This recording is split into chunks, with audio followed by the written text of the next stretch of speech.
L'habitat biodiversitaire et biomimétique est un habitat producteur de biodiversité ou conçu selon les principes du vivant. Bien que la question du vivant ne soit pas une question nouvelle dans la fabrique de la ville, elle revêt une dimension inédite à l'heure des grandes transitions.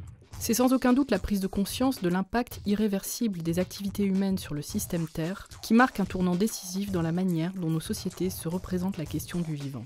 Nos habitats et nos écosystèmes urbains concentrent plus de la moitié de la population mondiale et ne sont ni prêts ni adaptés à nos nouvelles conditions de vie climatique, écologique, énergétique, sanitaire et sociale. Il apparaît essentiel de changer notre façon d'habiter. Notre habitat peut redevenir un espace propice à la vie et à la régénération du vivant. Dans cette perspective, le biomimétisme constitue l'une des voies possibles pour une réinvention de notre habitat. En observant les écosystèmes naturels et en s'inspirant de grands principes du vivant, il semble possible de concevoir des habitats régénératifs en mesure de produire de la biodiversité, de l'énergie, de recycler les déchets, de stocker du carbone et de purifier l'air comme l'eau. À Singapour, l'esplanade Seattle est recouverte d'une couverture inspirée par l'écorce des fruits de durian. Composée de panneaux d'aluminium, cette carapace filtre la lumière naturelle et change de position en fonction de celle du soleil. Grâce à cette conception biomimétique, la consommation totale du bâtiment est réduite de 30% et l'utilisation d'éclairage artificiel de 55%.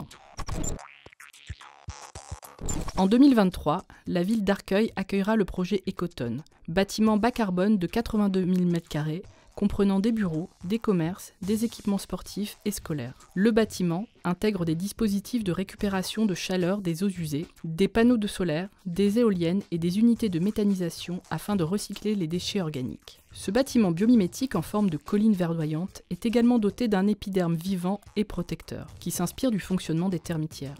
Les patios intérieurs sont recouverts d'une membrane qui agit comme un poumon.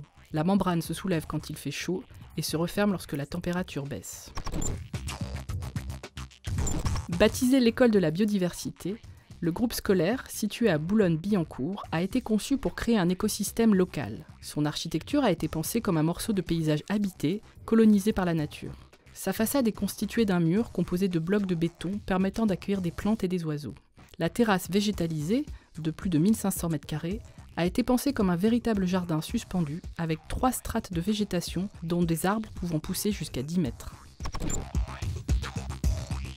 En Tunisie, depuis des décennies, les modes de construction alternatifs et dépourvus de CO2 font partie du paysage, comme notamment la mosquée des 7 dormants à Chénini, conçue à partir de matériaux locaux et la mise en œuvre des techniques traditionnelles. La couverture à coupole de la mosquée répond à des conditions d'ordre thermique. L'édification de ce type de toiture sert à apaiser la chaleur suffocante de cette région désertique au climat aride.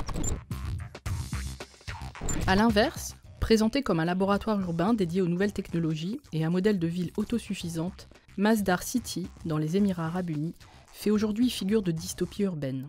Limite des technologies dans l'amélioration du bien-être des habitants, menaces faites aux libertés individuelles via la captation continue de données, mode de vie des habitants de Masdar qui tendent à la surconsommation, ville fantôme avec un coût de construction de plus de 14 milliards d'euros. Luc Schutten est à l'origine du concept de cité végétale, proposé pour la ville de Nantes aux Utopiales en 2007. Il illustre ici une ville biomimétique en 2100, une ville métamorphosée en une nature habitée. La nature reprend sa place et devient un élément fondateur et structurant de l'organisation spatiale urbaine. Les habitants n'y sont plus des consommateurs de nature, mais les acteurs d'un nouvel écosystème dont la gestion permet l'épanouissement de chacun et garantit une durée et une évolution à long terme de la cité.